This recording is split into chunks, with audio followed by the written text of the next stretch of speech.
meeting to order. Welcome to meeting number 157 of the Standing Committee on Finance. Today's meeting is taking place in a hybrid format.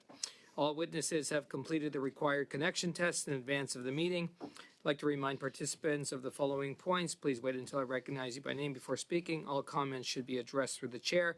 Members, please raise your hand if you wish to speak, whether participating in person or via Zoom. The clerk and I will manage the speaking order as best we can. Now today, pursuant to the Standing Order 83.1 and the motion adopted by the committee on Thursday, September 26, 2024, the committee is resuming its study on the pre-budget consultations in advance of the 2025 budget. Now I'd like to welcome our witnesses. As an individual, no stranger to this committee, we have the Associate Professor from the Sprott School of Business from Carleton University, Ian Lee. Welcome. From the Canadian Centre for Caregiving Excellence, its Director of Policy and Government Relations, James Gennaro. From the Canadian Urban Transit Association, Kelly Palcheny and Palechny. Yes, thank you, Clerk, for Palechny, who was the chair of the Canadian Urban Transit Association. And now from the Festivals and Major Events Canada, we have Executive Director Martin Roy. From the Grain Growers of Canada, Chair Andre Harp and Executive Director Kyle Larkin. From Green Budget Coalition, we have a number of people with us. Manager Andrew Van Itterson, Manager of Buildings, Pembina Institute, Jessica McElroy, Lead Specialist Government Relations, World Wildlife Fund Canada, Will Ballmer, and Policy Strategist for Government Relations, Yellowstone to Yukon Conservation Initiative Canada, Sarah Palmer. So now each of our witnesses will have up to 5 minutes to deliver their opening remarks before we proceed to the members' questions. We will start with Professor Ian Lee, please. Thank you, Mr. Chair. First, my disclosures: I don't belong to any political party or donate money to any political party. Secondly, I hold no stocks or bonds or investments other than my personal home, and thus I have no conflicts of interest. 3 months ago, I completed a major strategic analysis of Canada Post, which was an update to my 2015 Macdonald-Laurier Institute study of Canada Post. I titled it, "The Tipping Point Has Arrived." In researching and preparing for my presentation today to your august committee, it dawned on me that the existential problems facing Canada Post are a microcosm of the profound existential problems facing Canada today. Restated, the tipping point has arrived for Canada as well. And Carolyn Rogers at the BOC was absolutely correct. It's time to break the glass. But what glass? During my lifetime, and I've lived in Ottawa all my life, it's been a deeply held belief by a significant number of decision makers in Ottawa, sometimes characterized as the Laurentian elites, that Canada can and should tax, subsidize, protect, and print our way to prosperity. Throughout the 35 years in my classes in the university and media interviews, I've characterized this vision as the Argentine model in honor of Juan and Isabel Perón, who were able to drive Argentina from one of the wealthiest countries in the world in 1918 on a per-person income basis to the poverty-stricken country today of approximately $13,000 per person per year in steep economic decline. Before I review the most critical trend metrics in Canada today, and just in anticipation, just in case, before any of my analysis is dismissed as, quote, far-right-wing rhetoric, it must be disclosed that my analysis is fundamentally very similar to the published outlooks of David Dodge, former governor of the Bank of Canada, and speeches of former Liberal Deputy Prime Minister John Manley, and the report of the Coalition for a Better Future, co-chaired by former Liberal Deputy Prime Minister Anne McClelland, and former Liberal BC Premier Christy Clark, and the research of the C.D. Howe Institute. So what is the problem? Professor Thome of the University of Calgary, in his very recent stunning analysis, found a longer historical perspective. This is a direct quote, reveals a striking reality. The gap between the Canadian and American economies has now reached its widest point in a century. Put another way, real GDP per capita in the United States is now 43% higher than Canada. Yet only 9 years ago, per Prof. Tomb, the gap was only 23%. So in 9 years, we've almost doubled the gap between us and the Americans on a per-person basis. Even though Canada and the U.S. occupy the same North American continents, same time zones, similar English common law legal system, similar levels of education, similar democratic system, and a common free trade agreement. How can this be? Well, in a single word, it's policy. For example, a recent CD House study found that capital available per Canadian worker has been shrinking since 2015. And I keep saying this in my media interviews because people, their eyes glaze over when they heard the word capital. Capital is the jobs and the factories of tomorrow. If we don't have capital, we're not going to have those good jobs of tomorrow. Worse, the gap between investment per worker in Canada versus the other OECD high-income countries is widening. Today, Canadian workers only receive 66 cents of new capital for every dollar their OECD counterparts receive, and a mere 55 cents per dollar compared to U.S. workers. Last month, Professor Mintzberg at Calgary found that overall the increase in the capital gains tax rate at both the corporate and personal level is expected to discourage business investment and employment. He found that the increase in the capital gains tax will reduce Canada's GDP by $90 billion, real per capita GDP by 3%, its capital stock by $127 billion, and employment by 400,000 plus workers. This is stunning. We are effectively telling our investor class, don't invest in Canada, go invest in the United States to make them even wealthier. Robert Asselin, a former senior advisor to former Prime Minister Chrétien and Prime Minister Martin, stated, this is a direct quote, Canadians will not be able to sustain their living standards, including social programs, if the country does not change course. And at this point, it's necessary to expose an argument I've heard for years upon years. It's a fallacious assumption of those who say, look, we're doing something not that different from the European Union, so it can't be all that bad. However, Mario Draghi, the brilliant former ECB governor and premier of Italy, just released his very massive analysis of the existential failings of European Union policies. They have collapsing competitiveness. They have very profound problems. For example, in 2000, the European Union GDP was the same size as the United States GDP. Today, 24 years later, the European Union is 40% smaller than the United States. That's just astonishing. In the words of the Italian premier, America innovates, China replicates, Europe regulates. And Canada's situation, I believe empirically, if you put the numbers side by side, we are worse off than the EU. So, and I'm just coming to the end, what is to be done? We must explicitly repudiate the failed economic vision that I've been describing, the centralized, top-down, state-directed command and control, relying on taxation, subsidies, and protectionism, which is the EU and the Argentine model, and the assumption that it's superior to decentralized, market-driven, privately funded, and privately determined economic decision-making over things like battery plants concerning capital and competition. This is the economic philosophy that underlies the largest, most dynamic, most innovative, most productive economy on planet Earth, the United States.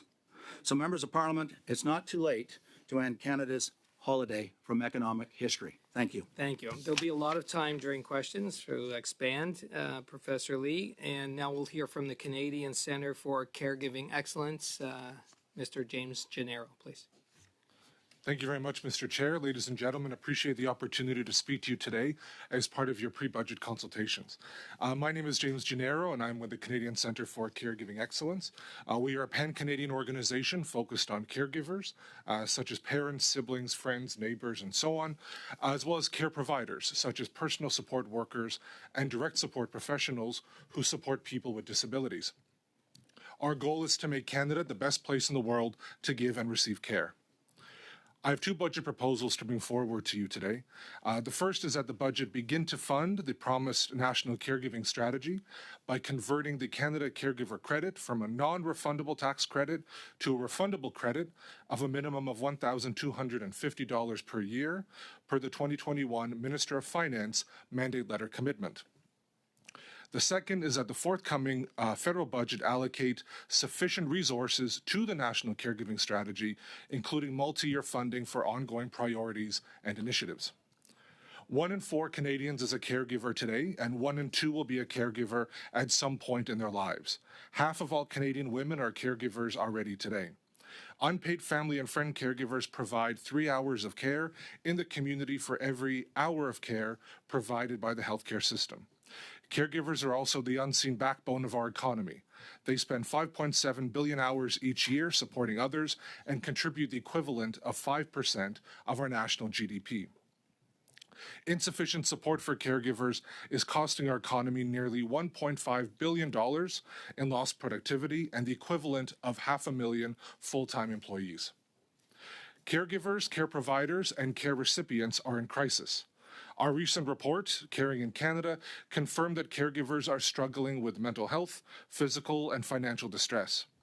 About 65% of caregivers reported financial hardship.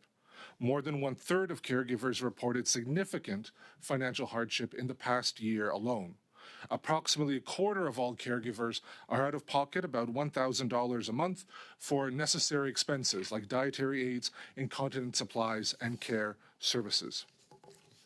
We suggest that funding the National Caregiving Strategy begin with converting the existing non-refundable Canada Caregiver Credit, the CCC, into a refundable credit, per the aforementioned commitment in the Minister's mandate letter. The Canada Caregiver Credit is a little-known, non-refundable tax credit that can be claimed if a person supports a spouse, a common law partner, or dependent with a physical or mental impairment. Many features of the credit make it difficult to access and prevent it from supporting caregivers that need financial support today. Only 8% of caregivers access the CCC as it stands now. Since the credit is non-refundable, it can only lower the tax bill a person owes rather than create a new cash-in-hand payment. This means it only benefits people of tax owing on their net income and does not benefit lower-income caregivers or those who do not owe tax. The federal government should support caregivers by making this credit refundable and adjusting the full amount to a minimum of $1,250 per year.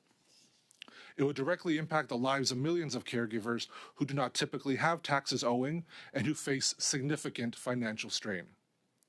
Enacting this change to the credit is a necessary first step that can form the basis of a comprehensive and fully funded national caregiving strategy. Best estimates using publicly available data suggest that this amendment to the credit would cost approximately $70 million per year using current publicly available uptake figures. Though the National Caregiving Strategy is yet to be released, Budget 2025 must include sufficient funding to implement the policy changes and initiatives that will be included therein.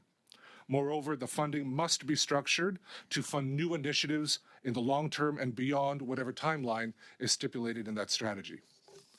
We recommend an ambitious and comprehensive approach to the strategy that meets the needs of both today and tomorrow. It must cover financial supports, changes to employment insurance, care leaves and benefits, and Canada Pension Plan reform that would ensure that seniors are not punished for being caregivers well into their retirement years. I'm happy to elaborate on these and our other ideas for the strategy during the question and answer period of our meeting. Thank you, Mr. Chair, and I look forward to your questions. Well, thank you, Mr. Gennaro. And now to the Canadian Urban Transit Association, Kelly Palechny, please. Good afternoon, Mr. Chair and members of the committee. I'm Kelly Palechny, General Manager of the London Transit Commission and Chair of the Canadian Urban Transit Association. I'm pleased to present our association's recommendations for the 2025 federal budget. For those unfamiliar with our association, CUTA has been the voice of public transit in Canada for over 120 years. Our members include transit systems, public bodies, companies that supply the sector, and experts in urban mobility. Every day, millions of Canadians depend on public transit. It's not just a convenience, it's an essential service that connects our communities, drives our economies, and enhances our well-being. However, we find ourselves at a critical juncture. Public transit systems across Canada face unprecedented challenges, and our recommendations today offer suggestions to address them with a focus on affordability and prosperity for Canadian families. Transit agencies across the country welcome the launch of the Canada Public Transit Fund, which represents a stable and predictable source of funding for transit infrastructure. Unfortunately, the planned 2026 rollout of this fund creates a significant infrastructure gap due to the sunsetting of the Investing in Canada Infrastructure Program in March 2023. That is why it's imperative that we accelerate the rollout of the Canada Public Transit Fund's baseline stream to budget 2025, rather than waiting until April 2026. Many systems are grappling with aging infrastructure that threatens service reliability. Large systems in Toronto and Montreal have estimated their unfunded state of good repair needs at $900 and $500 million annually. Smaller systems are continuing to rely on buses that have traveled in excess of 1 million kilometers and are at an age that make it difficult to procure parts.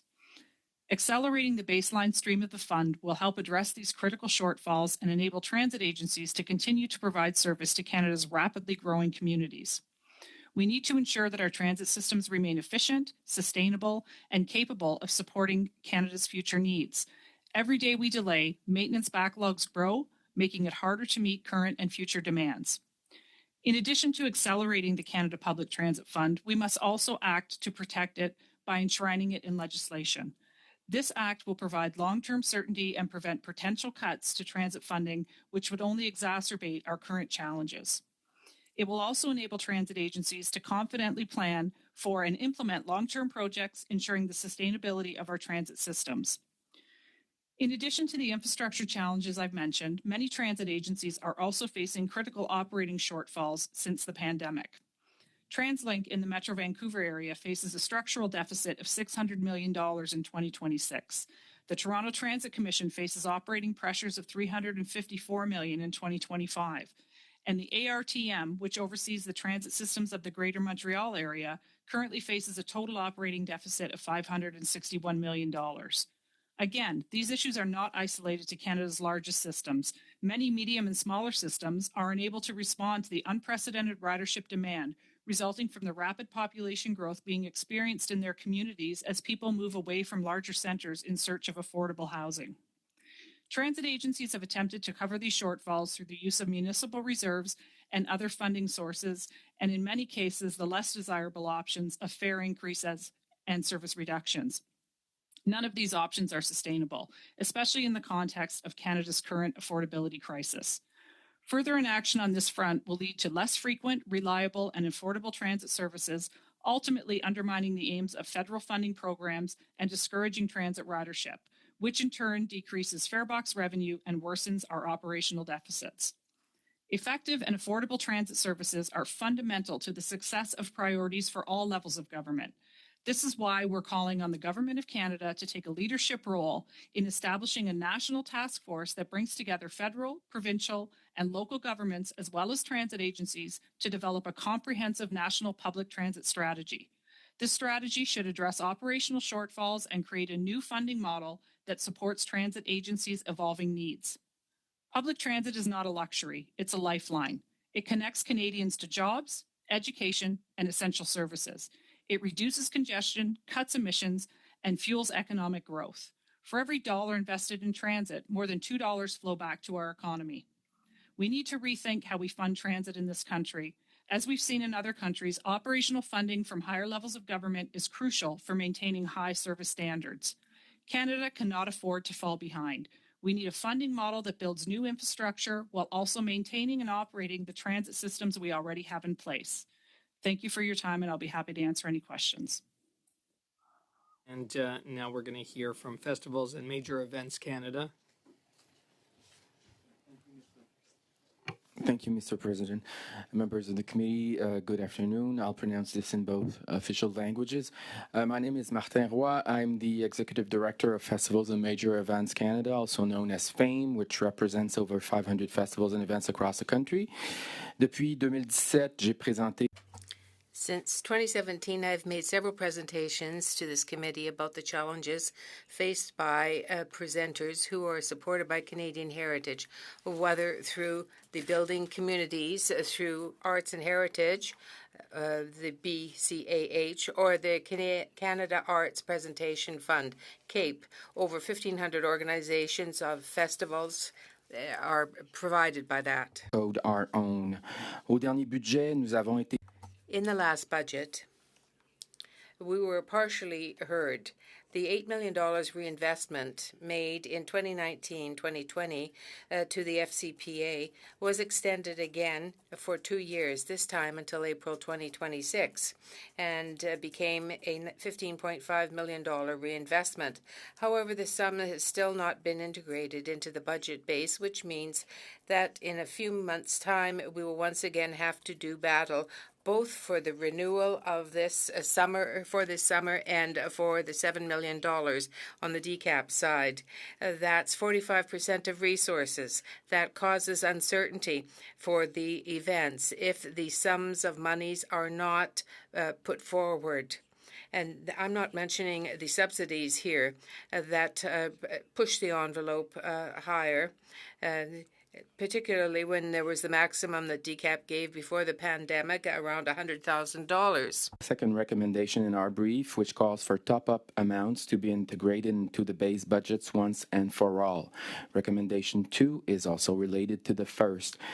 It's been clear for some years now, on the one hand, Canadian Heritage can no longer meet current needs. On the other hand, economic and tourism programs for festivals and events, whether put forward by the Conservatives in 2009 or by the Liberals before, during, and after the pandemic, were each time short-term programs.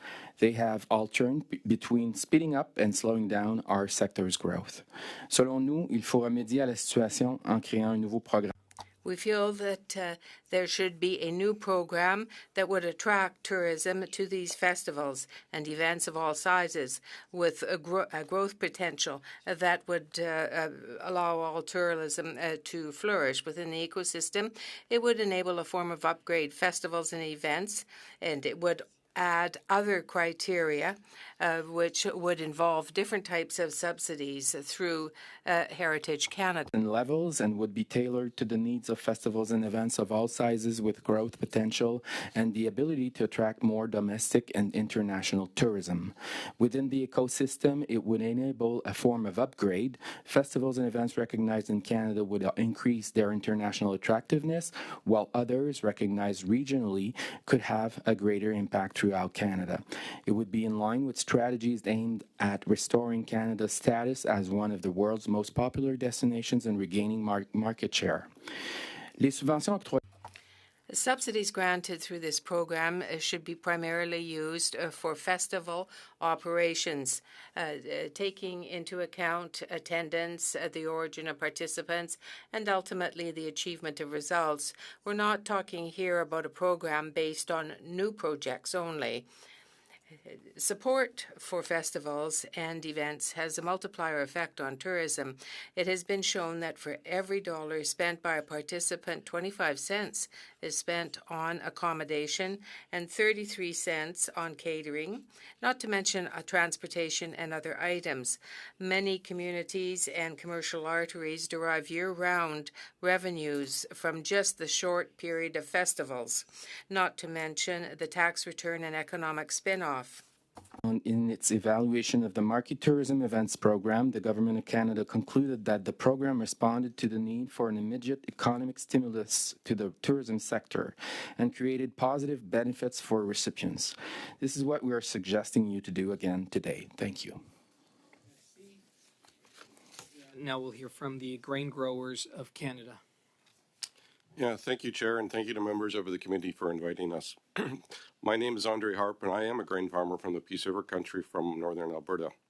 I am also chair of the Grain Growers of Canada, known as GGC. And I'm also joined today by our Executive Director, Kyle Larkin. As the national voice for Canadian grain farmers, GGC represents over 65,000 cereal, oilseed, and pulse producers. 98% of these growers operate family farms that are run by fathers, mothers, sons, and daughters, just like mine. We are the backbone of Canada's agricultural sector, but we have also been challenged in recent years due to a number of issues. These include the rising cost of inputs, such as fertilizers and pesticides, increased taxation, changing weather patterns, labor disruptions, and challenges within our international markets. This is why we are here today to highlight our pre-budget recommendations, all of which seek to bring government on as an equal partner with grain farmers. First, we are asking the government to reverse the capital gains tax increase on family farms for intergenerational transfers. This tax hike has targeted farmers' retirement plans, has moved the goalposts for younger farmers, and frankly has priced out many families. While the changes to the Canadian Entrepreneurs Incentive will benefit some farmers, most farmers who produce the majority of food that Canadians and the world rely on will continue to see a tax increase. Furthermore, this added complexity introduced by the CEI, alongside the increased inclusion rate, will drive up accounting and legal expenses for all farmers. To ensure the next generation of farmers can afford to take over the family operation, we require the capital gains tax increase be reversed. Second, we are asking the government to exempt the on-farm use of propane and natural gas from the carbon tax. While this tax was first introduced, gas and diesel used for on-farm activities were exempt to allow farmers to remain competitive. The same rationale holds true for propane and natural gas, since they are essential for grain drying, which is needed to prevent food spoilage. On my farm, I use a grain dryer, which has cost me thousands of extra dollars in carbon tax without any viable alternative fuel or any viable alternative available. And this is why we are asking for tax fairness for all farm fuels. Third, while we appreciate the 18-month extended interswitching pilot that began last fall, it is not long enough to receive valuable data from shippers to assess the success of the pilot. Extended interswitching is important for grain farmers as it increases competition between the monopoly railways, which improves cost, service, and efficiency.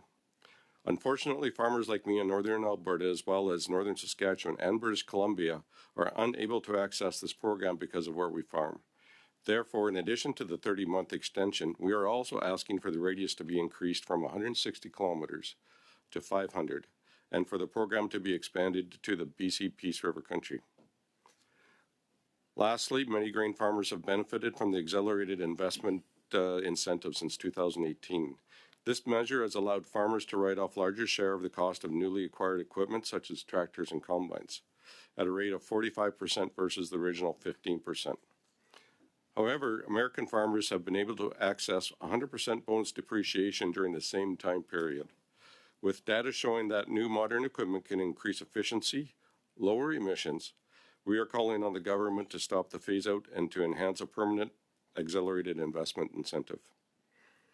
Now, as mentioned, family-run grain farms are looking for an equal partner in government to support them to remain financially viable and help them grow in the future. These 4 recommendations are key examples of how the government can support family farms. And thank you again to the committee for inviting us, and we'd be happy to take any questions. Well, thank you, Chair Harp. And now we're going to hear from the Green Budget Coalition, and I believe it is Andrew Van Itterson, please. Thank you, Mr. Chairman and committee members. Thank you for inviting the Green Budget Coalition to speak to you today again. The Green Budget Coalition, active since 1999, is unique in bringing together the expertise of 22 of Canada's leading environmental organizations, collectively with over 1 million members, supporters, and volunteers. The Green Budget Coalition's mission is to present an analysis of the most pressing issues regarding environmental sustainability in Canada and to make a consolidated annual set of recommendations to the federal government regarding strategic fiscal and budgetary opportunities. As the chair mentioned, I'm pleased today to be joined by 3 of my expert colleagues, including the coalition's current chair and past co-chair, to help answer your questions. From the Green Budget Coalition's perspective, Budget 2020-2025 provides a prime opportunity, responsibility, and imperative for the federal government to renew and strengthen action on the linked climate and biodiversity crises while making life more affordable, reducing future costs, creating quality jobs, and protecting health and safety, particularly for vulnerable communities.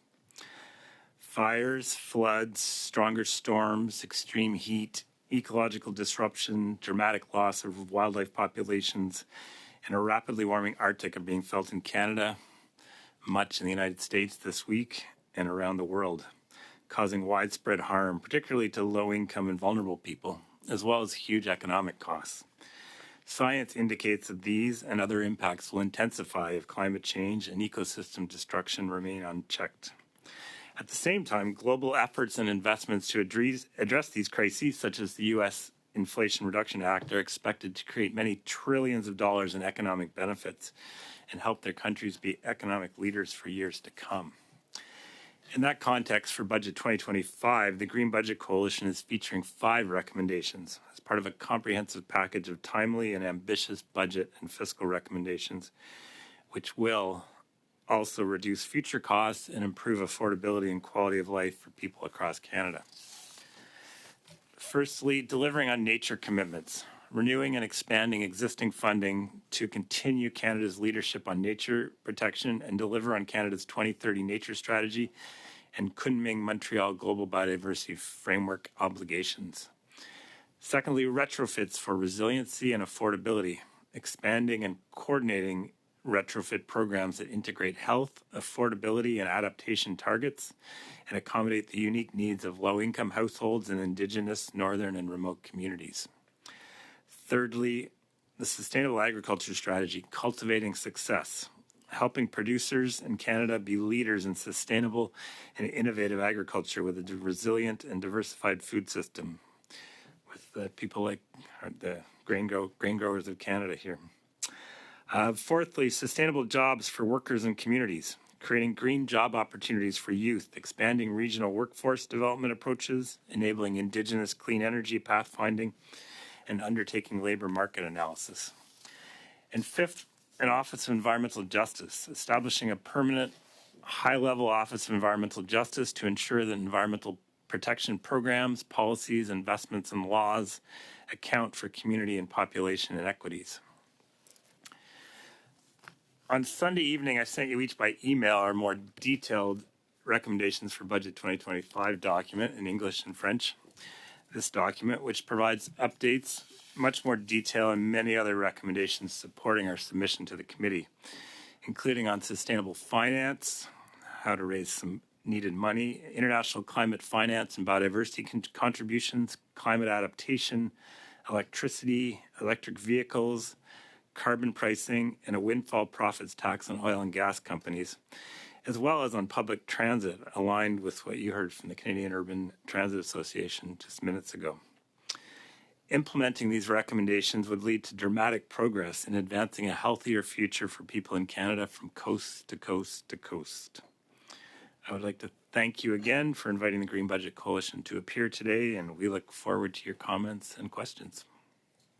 Well, thank you for, to all witnesses for your opening remarks. We are going to get to members' questions right now. And in this first round of questions, each of the parties will have up to 6 minutes to ask questions. We are starting with MP Kelly for the first 6 minutes. Thank you. Professor Lee, will increasing the exemption or increasing the capital gains tax, will that improve or will that help deal with the productivity crisis that Canada is in? Reducing or increasing? Well, they are planning to increase the inclusion rate to 66%, and will that help productivity? I've certainly read as much as I possibly can of the research on this, the peer-reviewed research, and I think it's my judgment that the research, the consensus or the majority consensus, is that it's not going to help. It's not going to help productivity. Okay, so it's beyond your opinion. This is a consensus opinion. I'm quoting the research I've read, the peer-reviewed journals I've read. Of course, there's enormous numbers, as I'm sure you realize, but the ones I've read, and I try and read the stars, if I can put it that way, the academic stars, because they're of a higher quality in the higher quality journals, and that's my judgment. Professor Mintz, I've mentioned him already because he has published over 400 articles in peer-reviewed journals. It's an unimaginable number. It's on his website, by the way. I mean, if you publish 10 or 20 articles in a year, in a life, it's an amazing life. But I mention him because this is his expertise. He is a tax accountant. If I can get down to some of the points that you got into in your opening statement, you said the estimate is that the increase to the capital gains inclusion rate will suck $90 billion out of the Canadian economy. Is that correct? That's the number I'm quoting from Professor Mintz's study. That's right. Okay, so that $90 billion, dividing that out, that it itself results in a significant decline in Canada's per capita GDP? 3% decline in GDP. Okay, so Canada, you said that over the last 10 years, or actually you said 9 years, you said since 2015, roughly coinciding with when this government took office, capital in Canada is shrinking. Yes. Can you elaborate on that a little bit? The argument I've been making is that because we are in this unique situation, we're right next door to the largest, most powerful, I don't have to repeat all that, and it is seen as the risk-free rate of return in the sense it's the one country in the world where wealthy people want to go because they're not worried about being expropriated by their own government, Russia, China, and so forth. And so I use, and I teach this to the students, I use capital investment, foreign investment flows as a proxy for attractiveness of the country. So when more investments flowing out of the country than into the country, investors are voting with their feet, and they're saying, you're not as good as alternatives. Okay. And right now, I believe investors are saying they do not see Canada. It's not that we're a bad country. It's just that there's better alternatives in the United States. So the Library of Parliament has put out that they're got this right from their website that there's a almost $500 billion imbalance in investment between Canada and the United States. Canada investment used to flow into Canada positively, and now it's flowing negatively into the United States. So this $500 billion differential in investment. Could you explain what that means in terms of lost jobs, lost in investment opportunity, lost quality of life, lost ability of policymakers or governments to deliver public services? I'm going to quote again, and forgive me because I read huge amounts and I have guest speakers coming in. I had Philip Cross out, the very, very senior statistician for 35 years, to my class on this very question of investment. And he said, if you want to know how any economy is going to be doing in about 3 years from now, look at aggregate capital, private capital investment today. Because that's the investment in the factories, the equipment, the technologies that are going to produce the jobs, but there's a lag from the time you start the investment to the time you build it and you get it up and running. So it's a very useful metric for MPs to say, let's look at aggregate private capital investment today, and we'll have a pretty good idea how the economy is going to be doing in about 3 years with a lag of 3 years.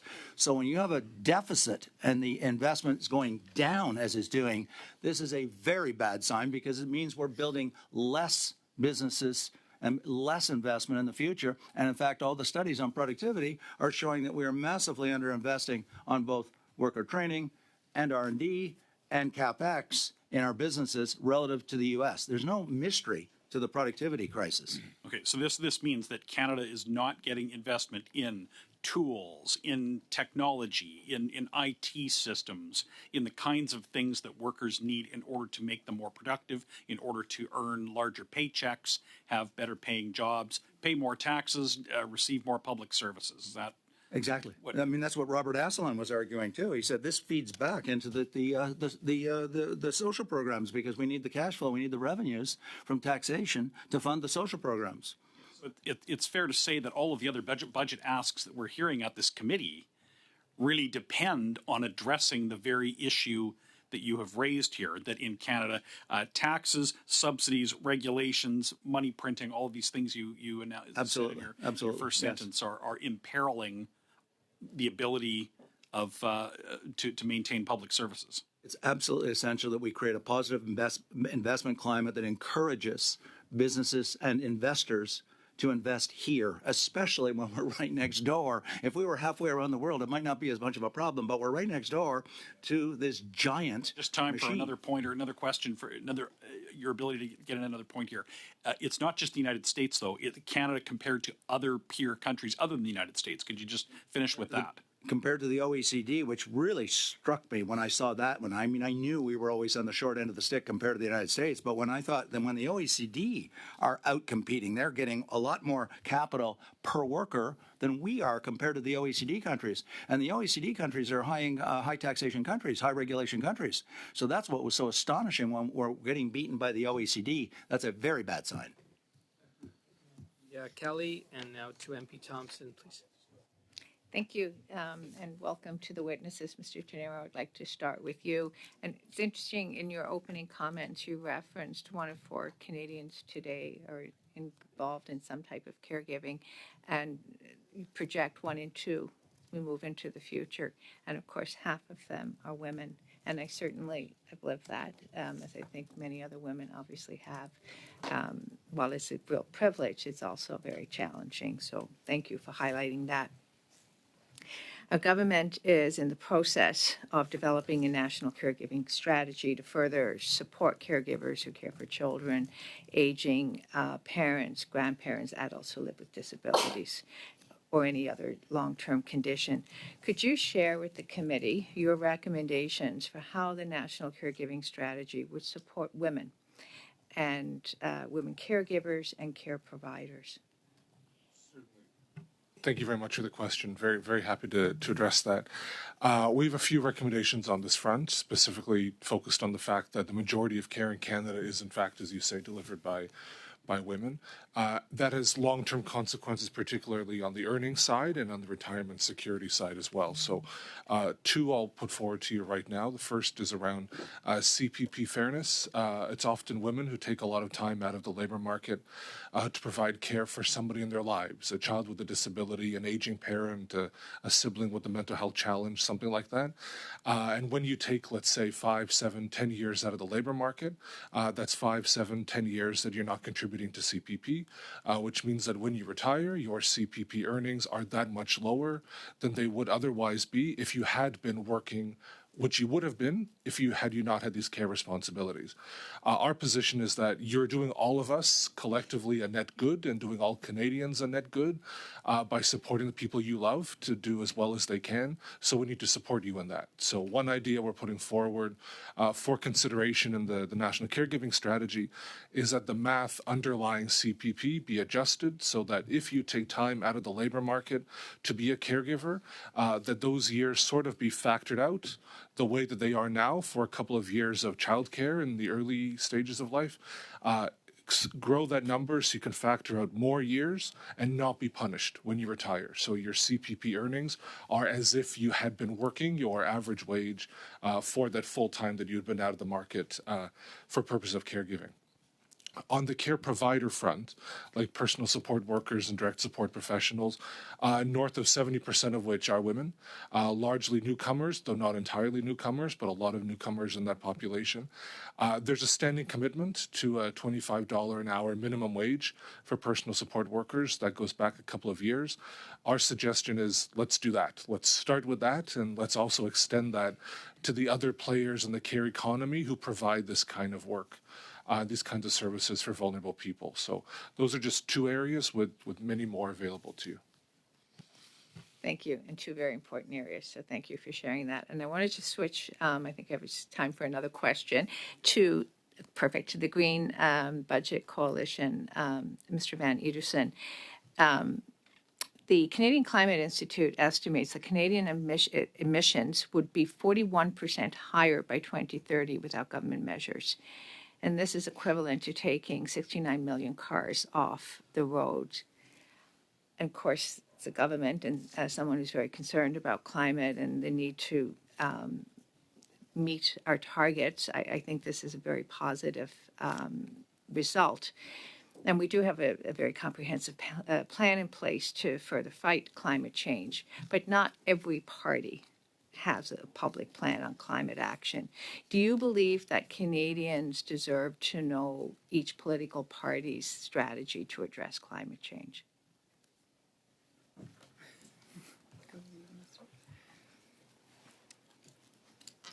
We are always happy. Did you want to speak? Good. Thank you so much for your question. And the Green Budget Coalition advances our recommendations on an annual basis as the issues of climate change and biodiversity loss are universal and not beholden to any election cycle. So we're here today to recognize it's a fine balance between spending within your means and taking necessary actions. But what's not up for debate is that nature is our strongest asset to address a changing climate, and it provides for Canadians, whether it is our economy, whether it is our communities and families. Those aspects are not up for debate. So while we encourage all political parties to prioritize these crises, we remain nonpartisan in the fact that these are challenges that we will be facing regardless, and all Canadians will have to deal with at some point. Thank you. And, somebody from the East Coast of Canada, I celebrate the potential of the green economy, and so pleased that Bill C-49 has passed and we can start to get to work. I'm going to just quickly use the time I have left to speak to you, Ms. Polensky, and thank you for your comments and the work you're doing in urban transit. I come from the East Coast, Newfoundland and Labrador. We haven't had a train for 75 years. Big province, and yes, we rely on buses, but I want to focus on urban transit and the link to housing and how part of the housing strategy, the need to ensure that transit is available to people, especially in affordable rental spaces. Could you speak to the very real link between housing and meeting housing needs for all Canadians and public transit? And also how important it is to align public transit and the realities of public transit based on the region in Canada that we're speaking of. Thank you, MP Thompson. Ms. Polechny, I just need a quick answer, though, on this. Yeah. And maybe you can expand in a later round. Sure. Okay. Thank you. Certainly, transit is a key component of that. We know that when people are choosing where to live and deciding making their transportation choices, transit has to be a viable option at that time. If it's not, they're forced to make other decisions, which is very difficult. Then once somebody has made the decision to purchase a car to attract them back to transit. So it certainly is very critical. And as I touched on in my comments, transit systems today are struggling to meet that demand. So, as housing continues to grow, we need to make sure that the systems are in place to be able to accommodate those demands. Thank you. Thank you, MP Thompson. Now to MP Sainte-Marie, please. Yes, thank you very much, Chair. First of all, welcome to all our witnesses, and thank you for the briefs that you have sent us and for your presentations today. They're very helpful in terms of making recommendations for a budget update, an economic statement this fall, or a budget next spring. You are bringing very important perspective to our reflection. My question is for Mr. Roy. Chair, his name is pronounced Martin Roy. But before beginning my questioning, I would like to make a point of order. You have seen that I moved a notice of motion that asks the CMHC to come before us with updated data. I'm not going to move my motion today, but I will do it next Thursday if we still don't have the studies in question. In September, not last September, but the September of last year, we asked for that. They agreed. And since that time, the clerk has sent many requests to them.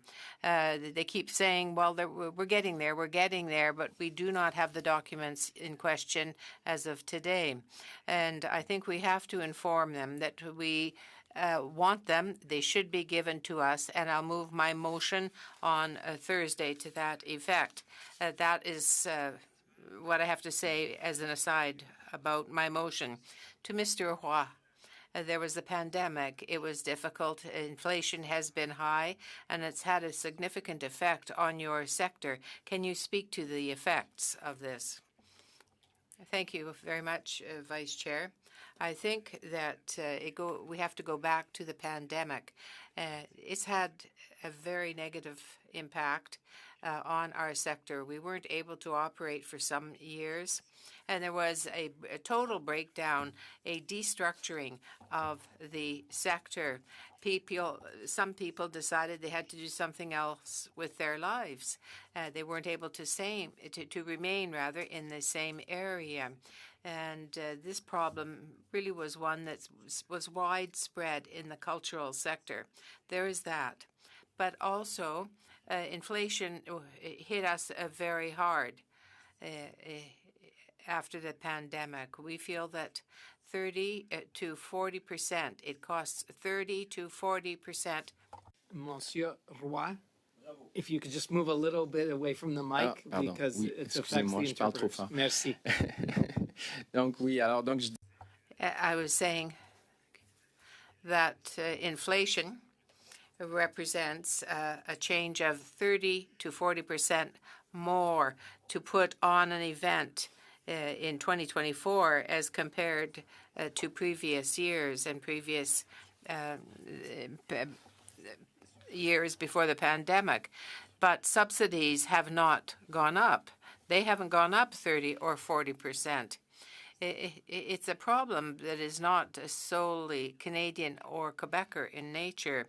It makes the headlines in Australia because they're going through the same thing. Wherever you have festivals in the world, they are facing the same difficulties, but it's bad for the sector. Thank you. So the same event will cost 30 to 40% more, but the revenue and the subsidies that you get from the government do not go hand in hand with this increase. And so that means that you have a deficit, a huge gap that you have to overcome. Thank you. No. I can tell you that there is a list, and every day I see this in the newspapers in Canada, in all ridings, in all regions of Canada. There are events that are cancelled or that are put off to a later date. Danforth, in 2024, there was supposed to be there was Just for Laughs, hot dogs as well. MIOP, the Toronto Fringe Festival, 2024 was suspended. The same thing for the festival in Regina. There are a variety of things like the Vancouver Folk Music Festival that's in difficulty, the Fringe Festival. These are problems that are endemic. They're everywhere. And when you read articles in the paper, and you can see going on dans des revues spécialisées. In specialized reviews and magazines, it's something that makes you realize that it is a really difficult situation. Canadian Heritage supports what it can, but entities that got $100,000 before the pandemic get $50,000 now, and it's almost as if the subsidy was indexed. So there is a constant drop in the dollars that we get. It's something that is very serious, that we have a crying need here for help in constant dollars. Well, in your presentation, we see that the same event that used to get 100,000 now gets 50,000, and that's a problem. You also brought up the problem of a lack of predictability in the envelope. It was supposed to be for 2 years, but once again, there's a great deal of uncertainty. So what are the consequences for the events that you represent, the consequences of this uncertainty?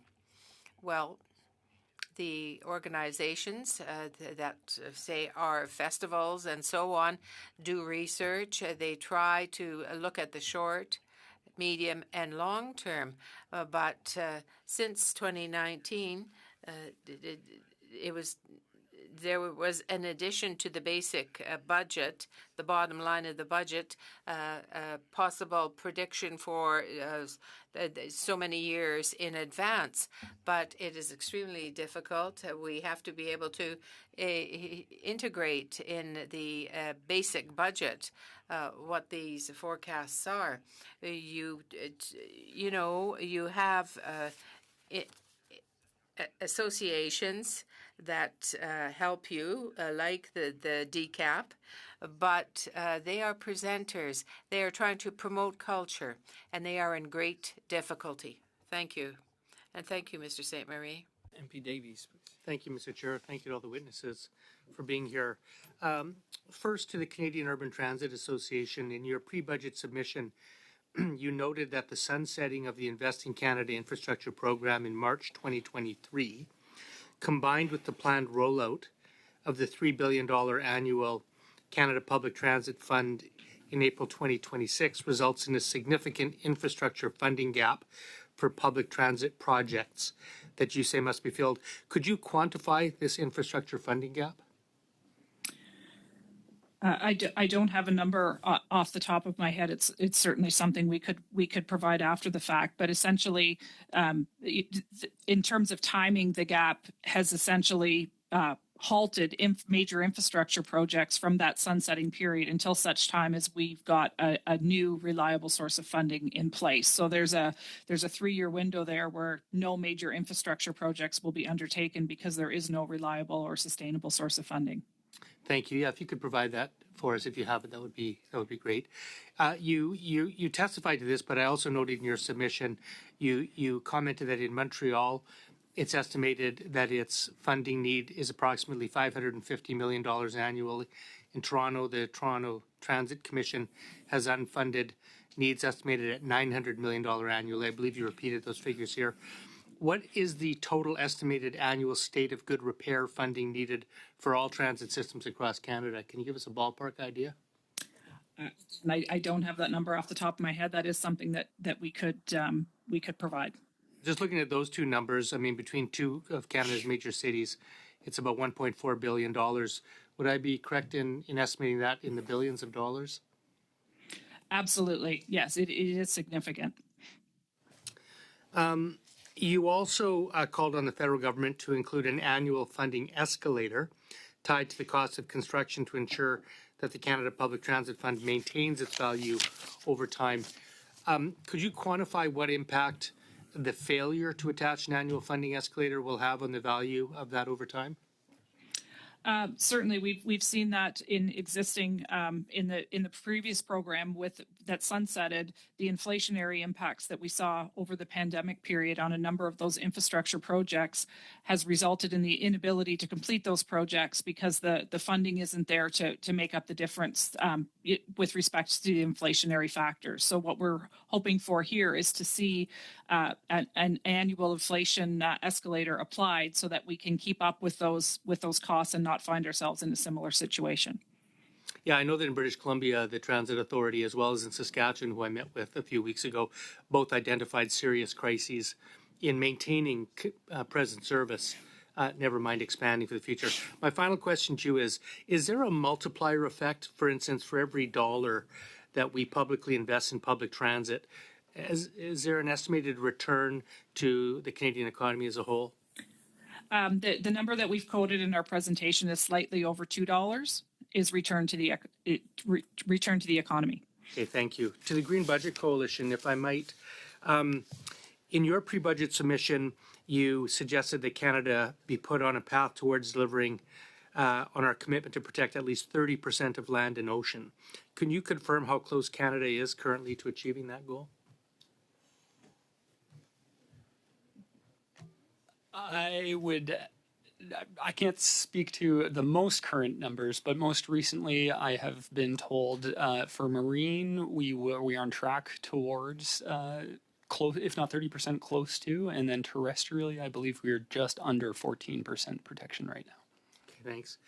And you commented on a multiplier. You said every dollar spent by Parks Canada resulted in a $4.2 contribution to Canada's GDP. Can you explain that multiplier and anything else in terms of federal government investment in our environment?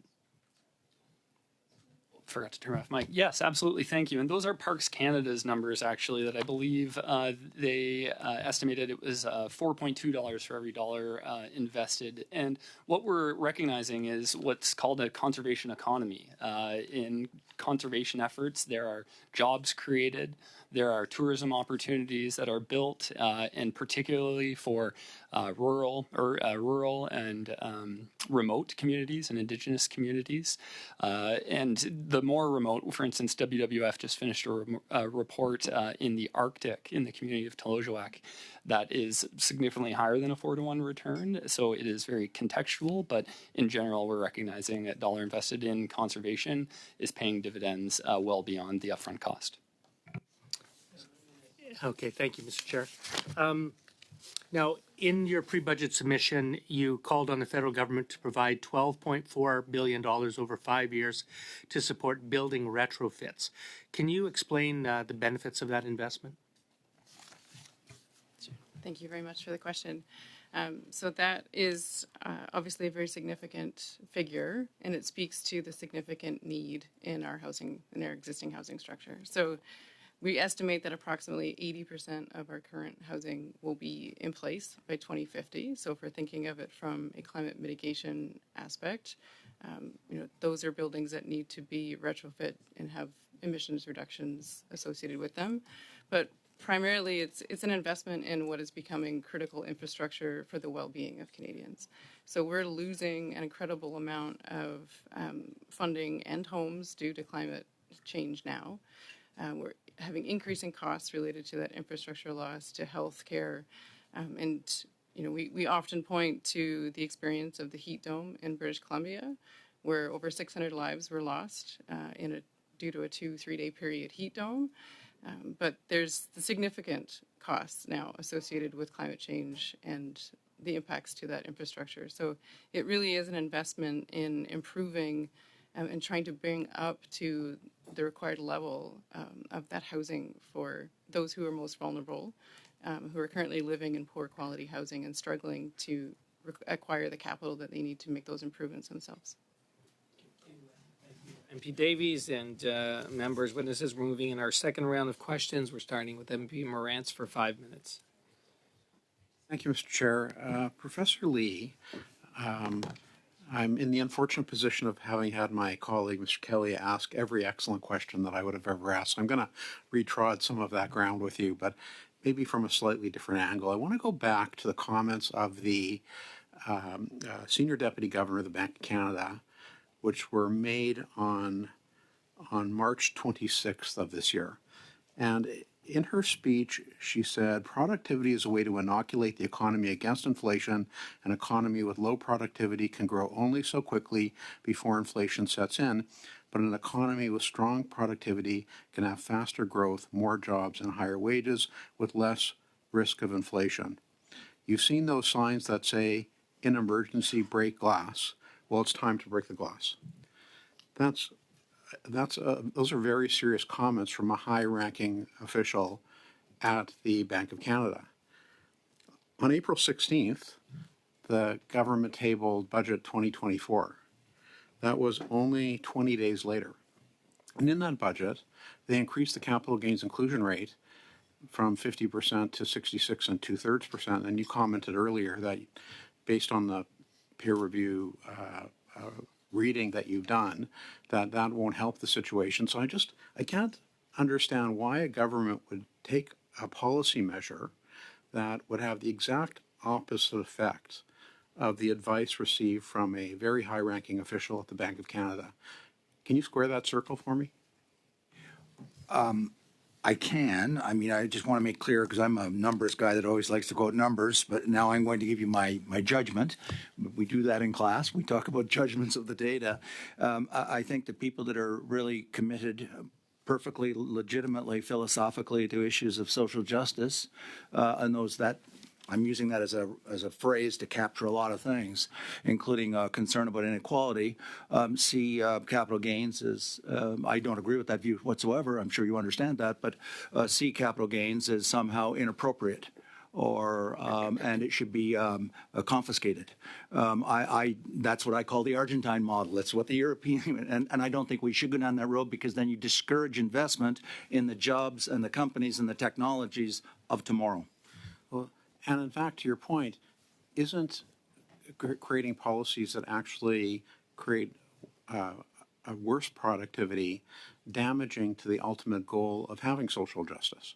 Because don't you need a robust economy that's producing jobs, that's producing wealth, that's improving people's standards of living in order that they can have social justice?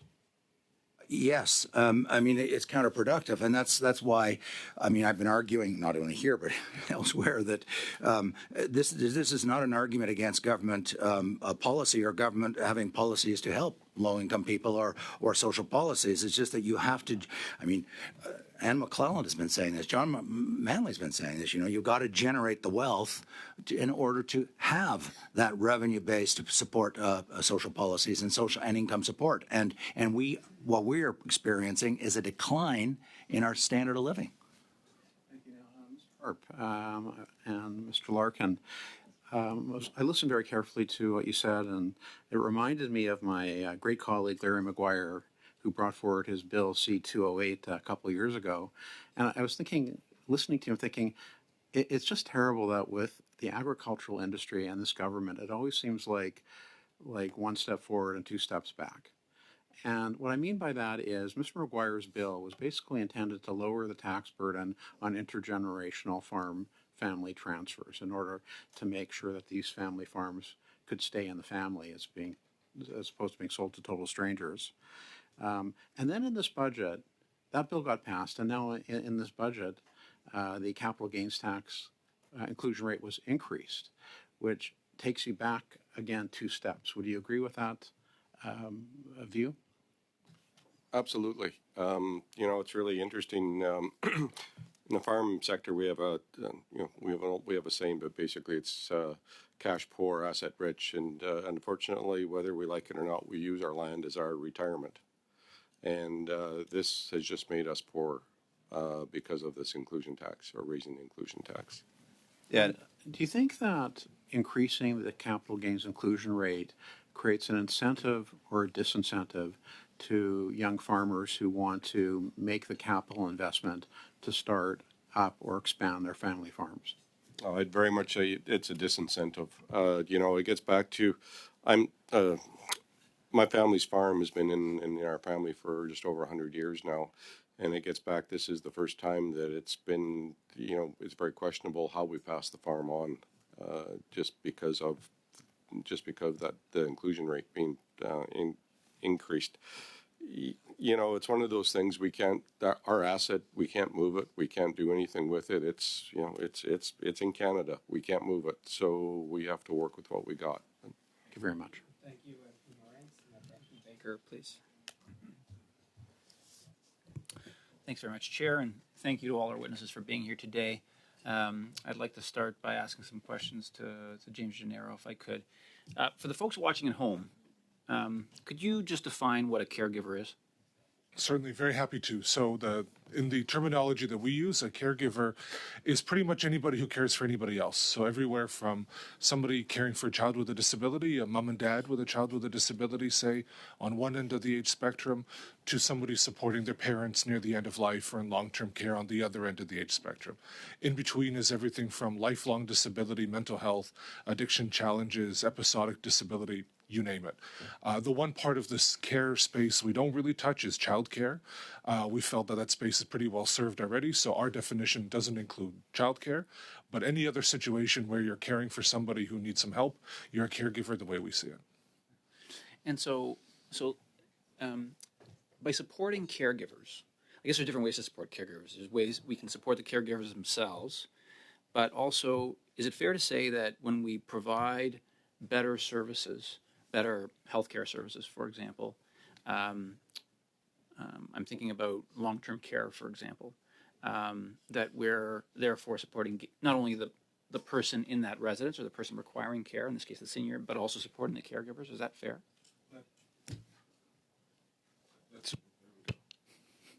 There we go.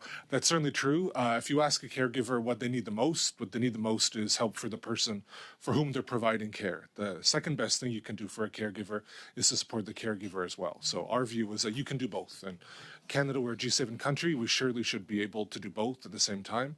I'd also say that the data is pretty clear that when the caregiver isn't doing well, the person receiving care doesn't do well either. Just if you're in that situation of being burnt out, being financially distressed, unsure how you're going to pay the mortgage or pay the rent because of your financial strain related to care, you're not your best self when you're providing care for somebody, and ultimately the person to whom you're providing care ends up suffering at the same time. That makes a lot of sense. So could you reiterate for the folks watching at home who may not have seen your opening presentation, what is your ask to government to help support caregivers? Sure. So ask number one certainly is let's live up to the promise of the Canada Caregiver Credit. Let's change it from non-refundable to refundable, which would have the immediate effect of putting about $1,250 in the hands of caregivers every year. That may not sound like a lot for all of us around the table here, but certainly, for example, for the 20% of caregivers who earn less than $20,000 a year, even that extra $100 at the end of the month is a little bit more room, one more trip to the grocery store, just a little bit more flexibility on their ability to make ends meet. So number one, let's do that. It's been committed to, and it's certainly in the mandate letter. Let's live up to that and make that happen. Number two is we're very happy to see a commitment in the last budget to a national caregiving strategy. The government has yet to sort of say what's in and what's out of the national caregiving strategy. We have some ideas, which we're very happy to share, and we have shared, and I've shared a few around the table today.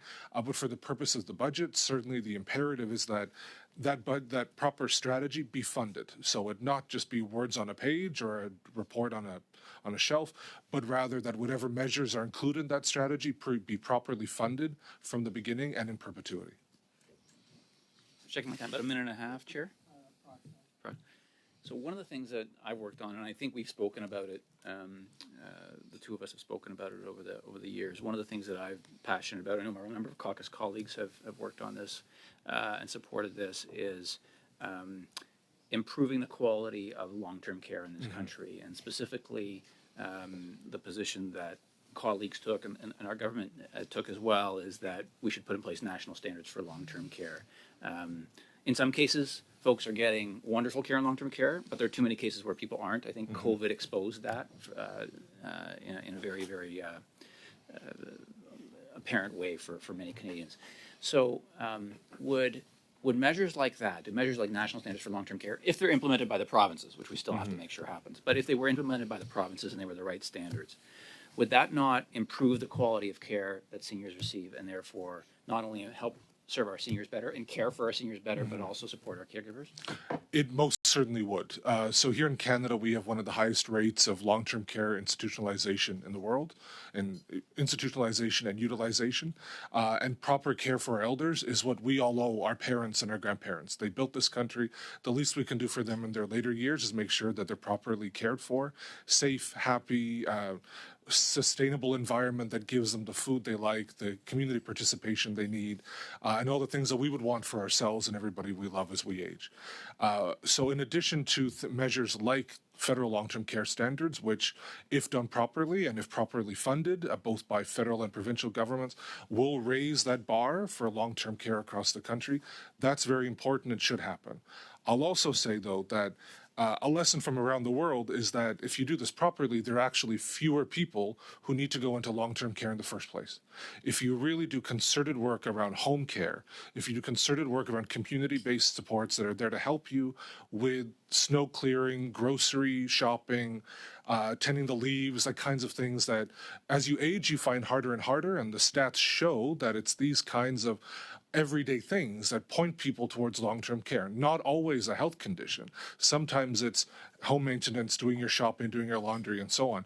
If we can figure out and learn from other countries around how to support seniors to age in place with those kinds of supports, with good home care supports, we actually end up with fewer people in long-term care, which coupled with improvements in long-term care, actually makes everybody who ages better off. MP Baker, and now to MP Samari, please. Oui, Monsieur. Yes, Mr. Roy. In this segment, in 2.5 minutes, I'd like to hear you speak to the committee about your first recommendation with respect to growing the tourism industry and the festivals and the events that are recognized by Canadian Heritage. Can you speak to that in greater detail? What festivals would be targeted by this, and what can be done to help them? This proposal, Mr. Sainte-Marie, goes back to what we saw in the past.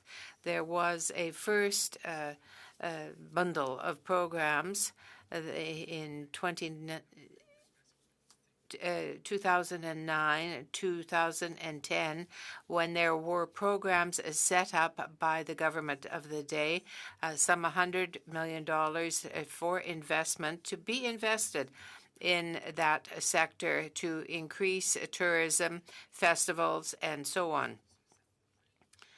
This new version of the program, because in between times there were other versions, tourism programs that provided access to festivals, but now there is an upgrade, a general upgrade of all the festivals and events in Canada so that our festivals and events will be more widely publicized and recognized on the national level and the international level. The major festivals that are very popular domestically would attract more people in the regions and in communities. Basically, we are seeing that they are proposing an overclassification, in a sense, of these festivals, of the subsidies for the operating subsidies. Very often, in fact, too often, the approach by the federal government is per project funding. And then that means a certain number of dollars for this festival and perhaps a different number of dollars for another festival. So what we truly need is to ensure the operation of festivals, taking into all of these various issues. Thank you. Davies. Thank you. Mr. Gennaro, you said in your pre-budget submission that as of August of this year, the federal government has made no announcements about policy or funding for the National Caregiving Strategy, and you're proposing that Budget 2025 must include sufficient funding to implement the policy changes and initiatives that will be included in the strategy. In your view, what level of funding should be attached to the National Caregiving Strategy? That's a very fair question. So I guess it depends on the level of ambition that we're talking about here. Our view is that caregiving is the next frontier of public policy in Canada. 1 in 4 Canadians, that's a pretty unignorable population. Eventually, half of all of us will be a caregiver. If 1 in 4 is unignorable, certainly 1 in 2 is unignorable. And this is one of those ticking time bomb issues that we have a narrow window to get right as our population ages. And disability becomes more and more complex over time. So our suggestion to the federal government on this and to other parties as well, looking ahead to elections and beyond, is that there's an opportunity for ambition here to make Canada the best place in the world to give and receive care. We can learn from the UK, we can learn from Australia and other jurisdictions that this is not always cheap, but this is an investment in the rest of the economy. Yeah. You know, prior to being finance critic, I was health critic for 8 years, and health critics don't die, they get more critical. And I remember during COVID that Canada experienced the highest number of deaths, highest percentage of deaths among seniors as a percentage of total deaths than any country on earth. Mm-hmm. I think we'd do well to remember that. You noted that the Canada Caregiver Credit, the commitment to convert that from a non-refundable tax credit to a refundable tax-free benefit of a minimum of $1,250 was contained in the 2021 Minister of Finance mandate letter. Have you received any explanation from this government as to why they have not fulfilled that commitment that they themselves made 4 years ago? It is certainly there. Page 7, third from the bottom, to be specific, third bullet from the bottom. We've yet to receive a concrete answer as to why it hasn't happened yet. In my business, you have to remain optimistic. So the best time to do this is 4 years ago, 3 years ago. The second best time to do it is right now. Mm-hmm. Try being a federal New Democrat. Thanks. Eternal. Okay, so we're going to get to now MP Chambers for 5 minutes. Thanks very much, Mr. Chair. What a wonderful group of presenters we have here today. Thank you. Just in case we get there, I'll provide verbal notice of a motion that should the committee decide to have any extra resources tonight, we'll devote those to the study of Bill 365 to a maximum meeting time of an hour and report the bill back to the House in its original or amended form as the committee desires. That's just verbal notice. I'm not moving that motion, Mr. Chair, but we do have the proponent of the bill in the room and be prepared to present on his bill this evening. Mr. Harp, I'd like to just spend a couple minutes with you. Firstly, thank you for helping feed Canadians and the world. It's very much appreciated. And we saw that during COVID, food supply, obviously a very big concern. With recent government announcements, capital gains tax, other regulations, do you think farming is becoming more or less attractive to the next generation?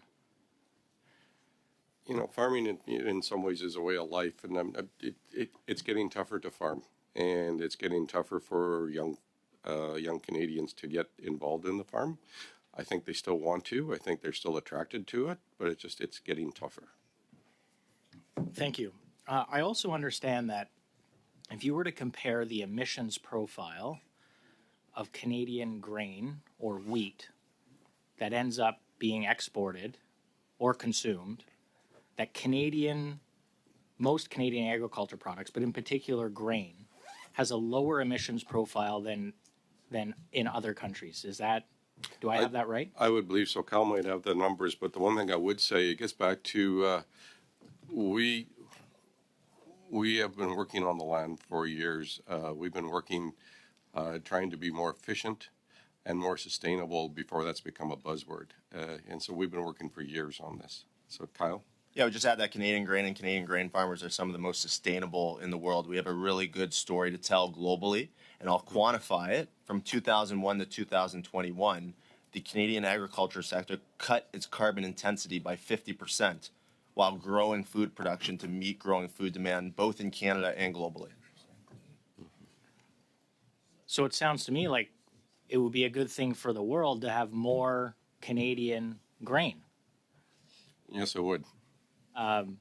Be better for the environment too, right? Yes.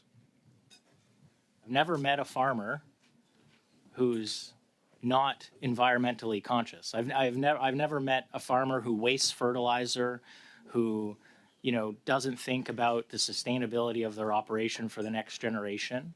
I think our government or any future government should look at ways to grow the agriculture sector so that we can export more food, keep more food supply chain here for us. What do you think about that? And I totally agree with you. You know, it's we're doing very well now. I think we can do better, and I think we have an amazing story to tell.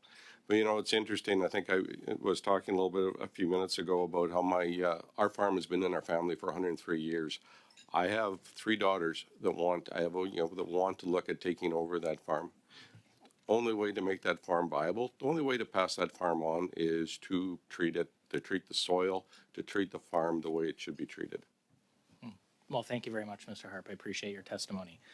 Mr. Lee, you can't get out of here with answering a couple questions for me, although if I know how this works, I'll probably only have time to ask you one, and you'll talk until the time is up.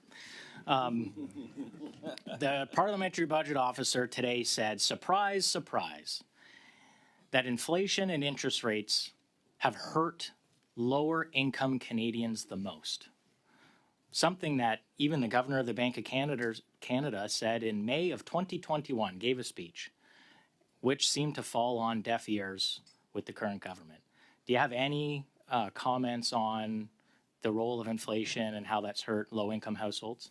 I do appreciate the question. It has been studied, believe me, going back to Keynes. There's massive research on this, and I'm sure everyone in the room can guess at the answer. The people least affected, sorry for the jargon, but the top quintiles, the top 2 quintiles are the 2 highest, that's the 40%, they're very easy, it's very easy to immunize themselves from that. Whereas people that are on the bottom quintile, the bottom 2 quintiles, have very, very limited income, and they're hit much harder. In fact, when you look at the StatsCan data that shows the percentage of income spent on food, shelter, et cetera, and they break it out by quintiles. Well, it's no surprise that people in the bottom quintile pay a lot more as a percentage of their income on food and on shelter than wealthier people. Ergo, therefore, people at the bottom suffer a lot more. Thank you very much, Mr. Chair, and I'm only a couple seconds over. Thanks so much, Mr. Chair, and I want to thank all the witnesses today. Excellent presentation. I have questions for all of you, but I don't have time to ask questions of all of you. I'm going to start off very quickly with Ms. Polesny. You know, in my downtown west riding of Davenport, transit is very popular. And so one of the things that troubles me is the fact that the transit in Toronto is largely funded by the fare box. And so can you just confirm whether or not we're the only country in the world that actually funds its public transit by the fare box? So that's question one. And then part two is there a model of funding sort of at all the various levels of government of another country that you think we should be following? Thank you for the question.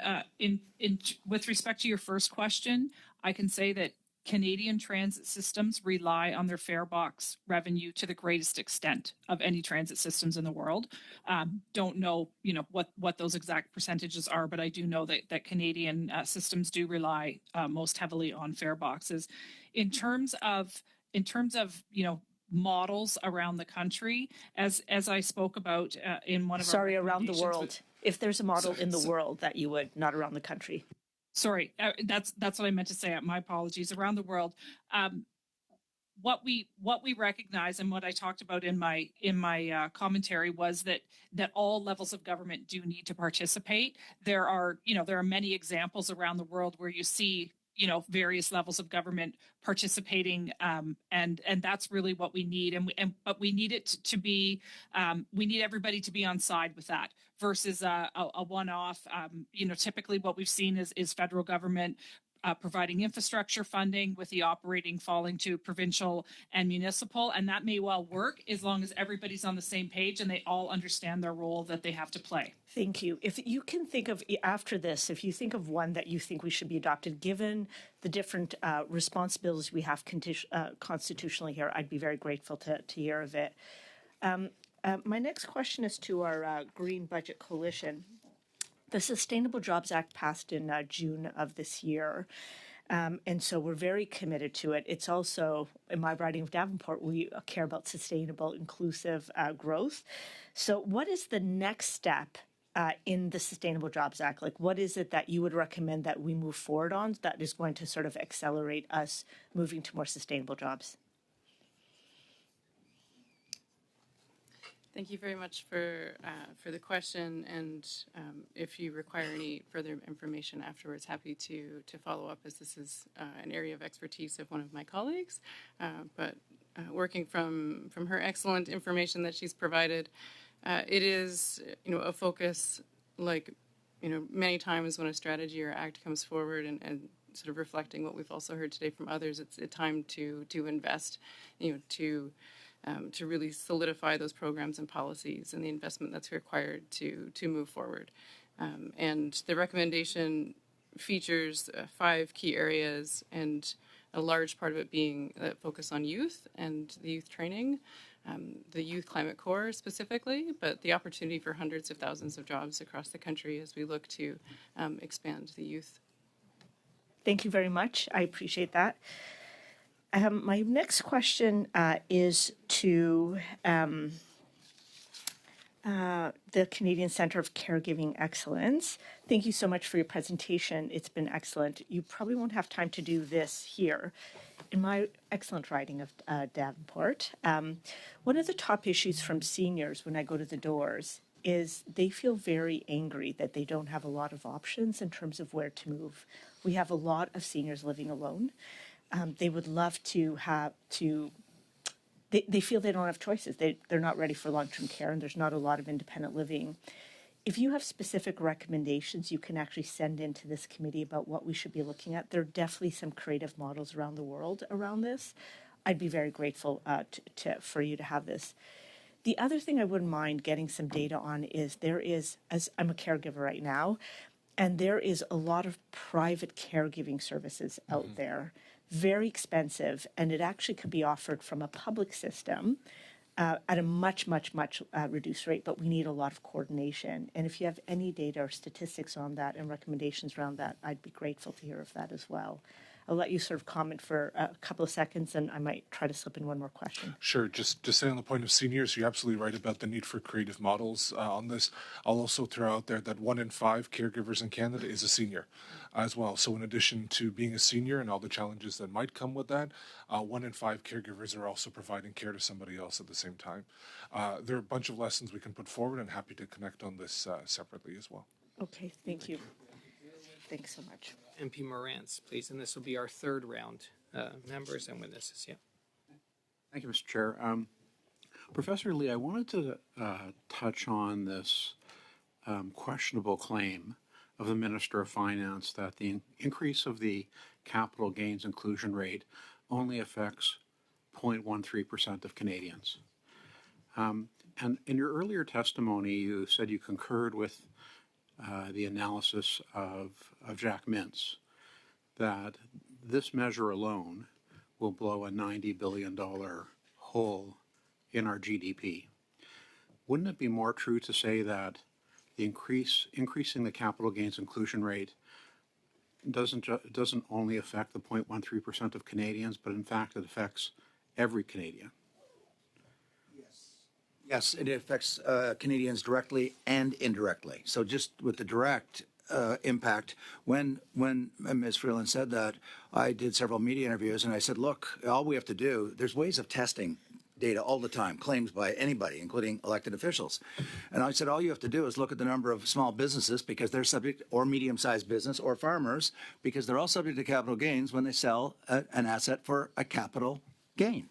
So there's many more than whatever it was, a very tiny percentage that was provided by the finance minister. When you look at the number of owners, entrepreneurs who own a capital asset called the business, or farmers, and then you throw in secondary properties, of which there are several million, every one of those people are subject ultimately. They may not sell today, but when that property is sold, it will be hit with capital gains. So I knew that the number was ridiculously underestimated because there are several million people who have capital assets. That's why in my disclosure at the beginning, I was very careful to say that. I'm a very unusual person. I don't have any stocks or bonds. I don't have any capital assets other than my house, which is tax-free. But there are millions that do and are subject to this tax. So the impact is much greater than was claimed. Thank you. And I'm sure that you've, over the years, studied the issue of tax fairness as well. And one of the things I found very curious about the policy is that if you're an individual or a sole proprietorship unincorporated, when you sell your capital asset, you get the first $250,000 with an inclusion rate at 50%. But if you happen to own the exact same business across the street and you happen to be incorporated, you don't get that. You could have exactly the same two businesses, exactly the same size, exactly the same asset mix, but one person gets a break and the other one doesn't. Could you comment on the inherent unfairness of that? Well, it is unfair, but I think that the Tax Act over the years, over many, many years, has become riddled with a lot of inequities, which is why, and I've been arguing this for several years, I really do think we need another I won't call it a royal commission, a blue chip panel that investigates this from stem to stern with experts, people like Jack Mintz, to analyze that, because there's a lot of inequities in the Tax Act. Yeah. And in my last couple of minutes, I want to just get your take on the issue of the trend, the disturbing trend of the reduction in per capita GDP and productivity vis-a-vis the United States and the OECD, which you commented on earlier, because this is a trend that's not going in the right direction. It's going the wrong way. And I'm just wondering, if you were advising the government today, what suite of policies would you suggest they adopt to stem this very disturbing trend and reverse it? Number one, I think that productivity is the number one crisis facing Canada because it drives the wealth and the future prosperity for every Canadian. So it's not some, even though people's eyes glaze over when they hear it, it's not some tangential or second order issue. It trumps everything else. But to your question, and I was here, I think, in April or May with your committee, and I sat beside the commissioner of the Competition Bureau, and we were both completely in agreement that one, and this is in the research, I assure you, in massive amounts of research, is competition. Because when you have markets that are not protected, and we're famous for protecting a lot of markets, like telecom won't let the Americans in, airlines, banking, and go on. And that protection is pernicious and destructive and harmful to Canadians because Schumpeter taught us this 75 years ago. Companies innovate because they have to because of competition. If you have a nice, cozy, protected market provided by you, the parliamentarians, why should I innovate? Why should I invest in R&D? Why should I do any of that? Because I've got a nice, cozy, protected market. And so I said at that presentation, probably I offended some people here, many of you parliamentarians have created many of these problems by creating these protected markets like the telecom market and the dairy. And all we've done is hurt ourselves. We are causing harm to ourselves as individual Canadians. Thank you. Thank you. Thank you, MP Morantz. Now to MP Sorbara, please. Thank you, Chair, and good afternoon, everyone. Bienvenue. It's great to see some familiar faces, some friends, and Professor Lee. For many years, we've had a number of conversations, so it's really nice to see you, and I'm glad you're still at the universities teaching teaching our youth and our future leaders on the importance of competition and economic policy. I wanted to ask one question, subsets of, but one question. Right now in Canada, we have a deficit to GDP about 1% or thereabouts. The equivalent in the United States is over 6%. And today, BMO came out with a really nice chart, and their deficit for fiscal year 24 is nearly $2 trillion. If we were running the same deficit to GDP in Canada, which we are not, our deficit would be probably $250 billion, maybe even closer to $300 billion. So my point is, we have been, in our government, I would say, excellent fiscal stewards in terms of maintaining our AAA credit rating and maintaining a strong fiscal framework.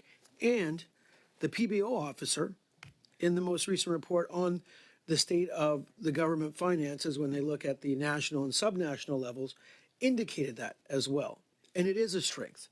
You would have to agree on that level that the state of Canada's fiscal finances are very strong, both on an absolute and relative basis. Would you not? I will give a more nuanced answer, and I'm fully acknowledging that the United States is they're profligate with their deficit. Forgive me just for one moment. Everyone MP here should listen to the blog with David Rosenberg last May and with former Deputy Prime Minister John Manley and with David Dodge talking about the 1995 downsizing and talking about the current problem in the States. And he argues, all three argued it's not sustainable. They're going to run into a wall, a fiscal wall. It won't ruin the United States, but they'll be doing a haircut on all their social programs because they're the three largest drivers of the deficit. 75% of all the spending of the U.S. government is Social Security, Social Medicare, and okay, so you know that. To your question, I mean, the reason I said I want to nuance it, there's no reason to run, this is straight out of Keynes. There's no reason to run deficits when the economy is growing. You run deficits when the economy is in the tank, and then you pay them back so that just violates fiscal policy. And secondly, I don't quite agree with the statement made by the government because on the debt to comparing to other countries, because what they're doing is they're cherry picking. They're taking the federal debt and saying it as a percentage of total GDP. the OECD and all econometricians do not measure it that way. They measure the totality of government debt, federal, provincial, municipal, because there's only one taxpayer. And when you use that number, we are nowhere near as doing as well as is claimed. I would respectfully disagree. The OECD and IMF take into account both the national and subnational levels of debt in their calculation. Okay, that is done there, and I think that's straight there. I mean, you know, we can take that offline. I do want to switch gears. We can have an economics discussion. And look, I agree with you on competition and Schumpeter. There are a number of economists that I, as an economist myself, that I really prescribe to for different reasons. Schumpeter destruction or creation is a beautiful thing. We need more of it in Canada. Yes. The competition in Canada with a number of industries. And look, the Biden administration put in the Competition Council under Janet Yellen. We've done the same thing.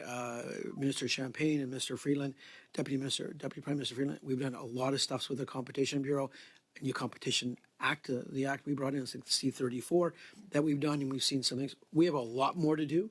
I think that's, and a lot of governments have not been successful there. I think time will tell. I think we've done a lot of things that will prove success.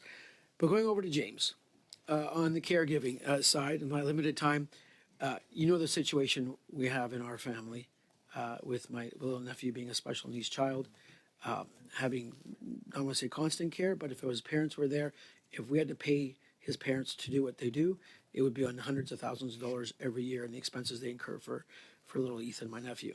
Okay?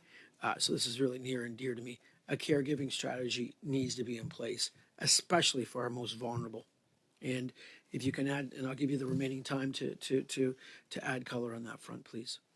Certainly, and hats off to you. I know your family puts a lot of effort and a lot of time into making your nephew's life as wonderful as possible. I'm in the same situation. My favorite nephew, significant special needs. My job is to teach him Portuguese and to sing.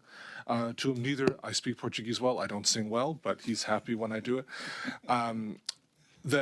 As a take-home message, I guess, attached to the role of families in this, is that if you were to replace, not that you ever would, of course, but if you want to put a number on how many paid staff it would take to replace what families and friends are doing for people with disabilities and seniors and so on across the country, we're upwards of 5-6 million staff that we don't have budget for, we don't have room for in our economy, and people are otherwise consumed with other jobs. So these families are doing yeoman's work, and I would argue that one of the roles of the state is to support families with the help that they need in order to look after the people that they love. So I hope everyone will join us in our call to make this strategy real and see some good stuff coming out soon.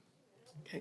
Thank you, MP Sorbara. That's the time. And now we are going to MP Sainte-Marie, please.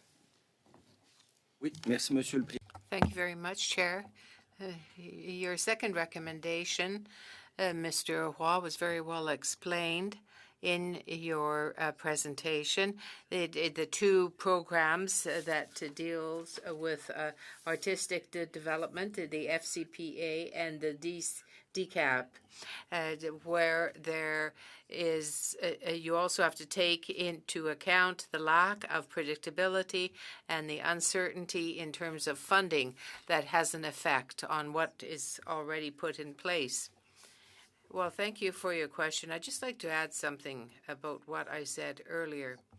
These additions that are being made to the bottom line budget is for festivals by the federal government. Imagine if festivals were held in May and June rather than earlier in the year, or vice versa. That would have an effect on what was done for the festivals in terms of funding. So I think it would be a good way of spending money looking at this transposition and also what it's about. Can you predict, if you know what you're going to receive in terms of funding in advance, and if you can get the money 2 or 3 months before the actual venue opens up, that would be a help. Yes, it seems to me that there should be some intelligence in the way the money is managed and announcements are made. But unfortunately, we see that in many programs here. many programs where monies are freed up at the very last minute without previous long-term planning. So do you have something to add as your final word? Well, the demonstration of this would be very useful. These top-ups should be integrated into the budget itself. It would be in the interest of the cultural milieu, the environment in Canada, and it would help events, particularly in the instance where there are smaller festivals being produced. Thank you so much for being here, and thank you to all our witnesses. We are taking notes from all of the witnesses' presentations. Thank you, Dr. Lee. I really appreciate your reliance on data. And when we talk about the capital gains inclusion, we have maybe the best data of all because we have history. It was the inclusion rate that's just been announced in this budget to have an inclusion rate of 66.6% of income over $250,000 is exactly the inclusion rate that was established in 1988. At that time, the Mulroney Conservative government raised the inclusion rate from 50% to 66.6% in 1988. They then moved it again, increased it again in 1990 to 75%. It stayed at that level for 10 years. Until the year 2000, when I think it was a Liberal government, reduced it back to 66%, where it stayed for some time, or back to 50%, pardon me. Now, I just did some quick research, and I know that we've had data presented to this committee that showed the impact on business investment in Canada on machinery and equipment and on technology and innovation between 1990 and 2000 went up. It did not go down. And in fact, after the capital gains inclusion rate was reduced to 50% in 2000, from 2000 to today, we have seen a gradual erosion and reduction in business investment in Canada. So given those, can you help me explain that? How is it that if Mr. Mintz and these prognoses are correct, why is it when we raised capital gains inclusion rates before, it did not have the effect of chasing investment or increasing investment in Canada? In machine equipment, but had the opposite effect?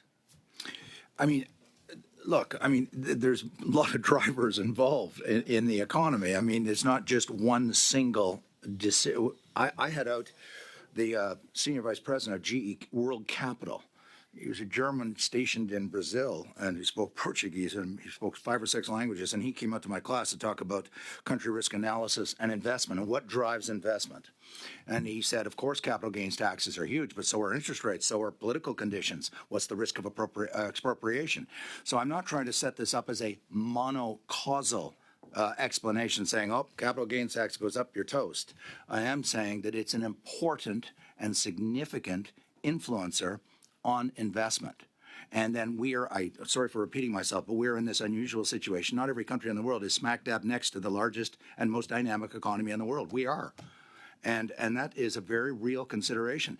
I think we as a generic policy, we should make sure all our taxes on the corporate world are a little bit below the Americans, not above, as a general policy, because we want a tax advantage, not a tax disadvantage.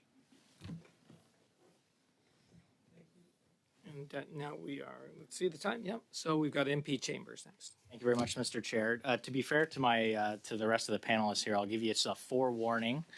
I'm going to ask each of you if you have a recommendation that does not cost the government any money, and I'll give you some time to think about that, and I'll give you all an opportunity to discuss while I follow up with Mr. Lee. Mr. Lee, I don't presume to know how old you are, but I don't know if you are aware, you can apply to become a senator. If you would like an endorsement from myself, I'd be happy to write you a letter. I'm not sure whether it'd be persuasive. There's some discussion about whether the government should consider a wealth tax. Is that something you would support? No, I've spoken multiple times in debates with the Canadian Centre for Policy Alternatives on this, and I think it would be catastrophic. There's two problems with the wealth tax. You get into the whole problem of measurement of wealth, or you get into the question of timing, because then we're typically talking about taxing wealth that has not been liquidated.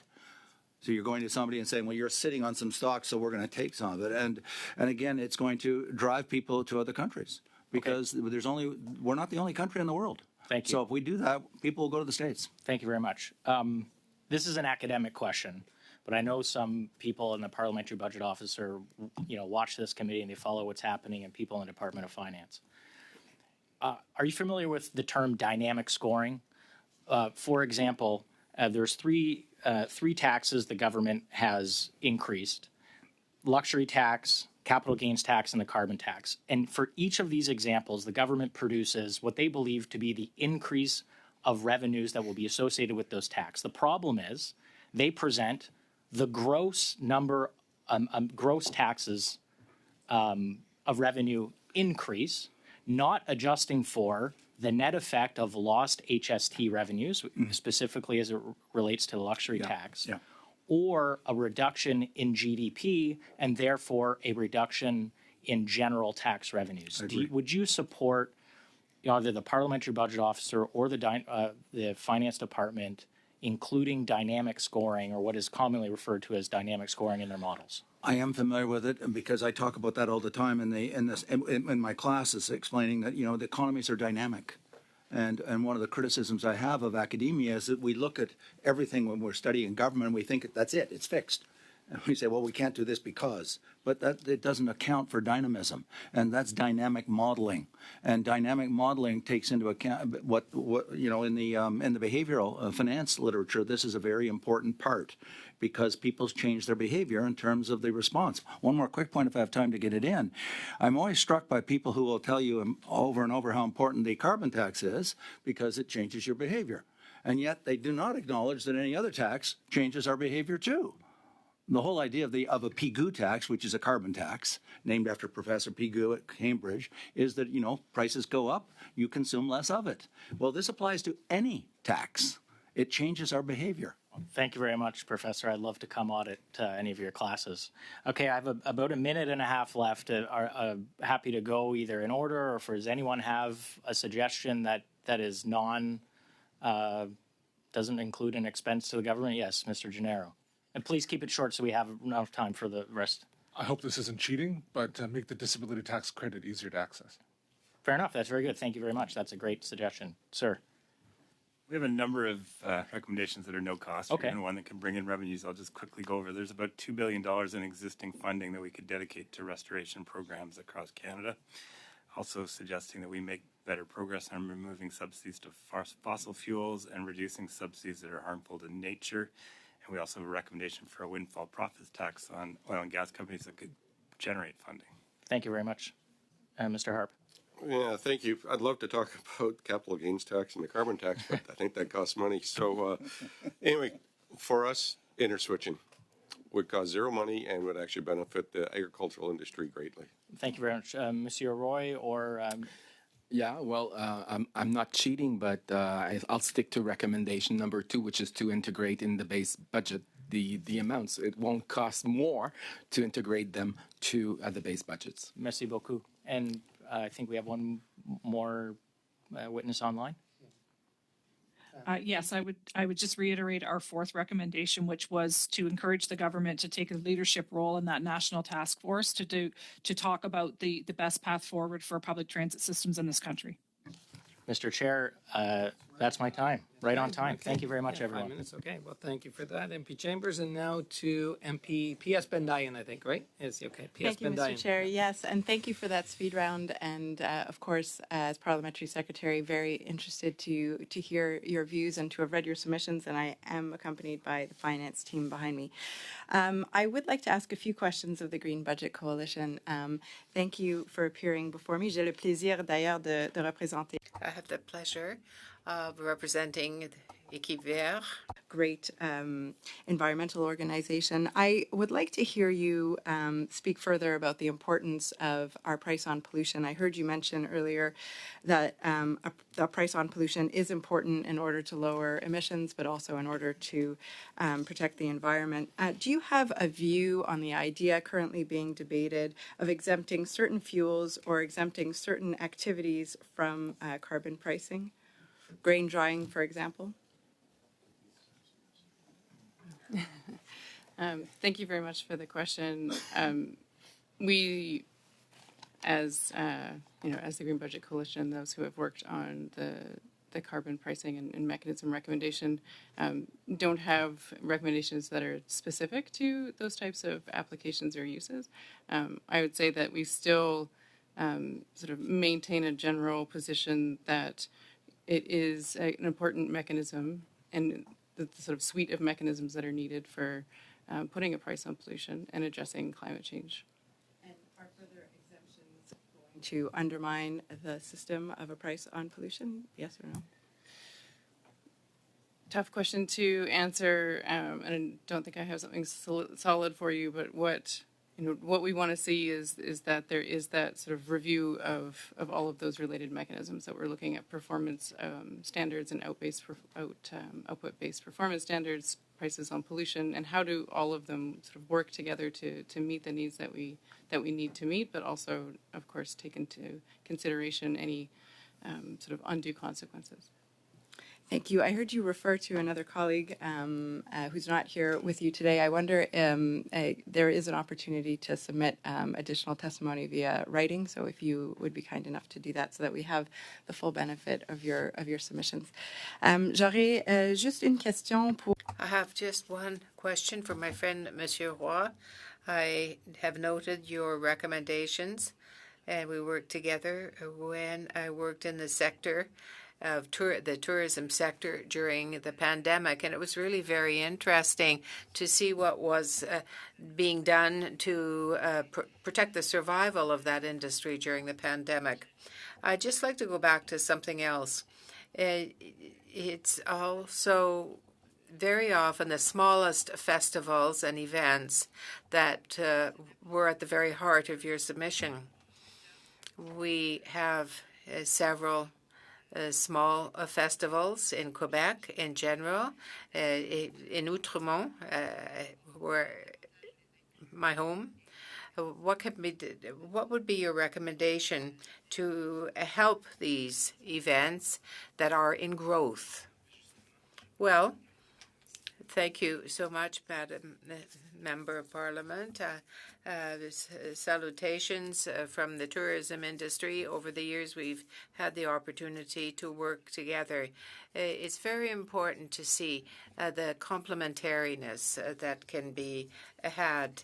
You can look at things from a social and cultural angle through Canadian heritage.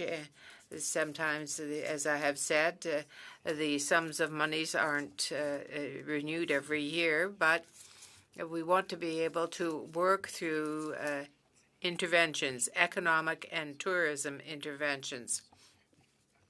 Sometimes the festivals are maintained for the cultural aspect of what they represent. And then you also have the aspect, the dimension of tourism. That there's a tourism performance that will attract many people. There should be a general classification for all the sector, but there are many smaller events in the region of Montreal. And that is to the advantage of Quebec tourism, for example. And in Calgary, you have the Stampede, which brings in a lot of tourists. So each tourist event has a classification and merit in itself. Speak to your proposal to convert the caregiver credit to a refundable benefit. Yes, we thank you for the opportunity. We would say that this is the down payment towards the National Caregiving Strategy. It's a commitment that's on the books. We've costed it at approximately $70 million. It is real money, but not significant, enormous sums of federal funds. And it will have the immediate effect of putting some cash into the pockets of caregivers, many of whom are struggling. And if we can't support our caregivers, we're really in trouble. We need them to be okay, and a little bit of help will really go a long way. Thank you. I'm sorry not to have time to ask all of our excellent witnesses questions, but I believe that we are unanimous in believing that this was a wonderful panel. Thank you for taking the time to come to Finance Committee. Thank you, P.S. Bendayan. Members, and I'll hold the witnesses, we had 2 budgets that I sent to everybody. I need thumbs up from everybody. That's okay? Okay, good, great on that. And now an opportunity on behalf of all of us of this Finance Committee. We want to thank our expert witnesses. Thank you for your testimony here. I do see a hand up. P.S. Bendayan. Thank you, Mr. Chair. I would just like to respond to the motion that was put on notice, I believe, by my colleague, Mr. Chambers, or at least he read it into the record.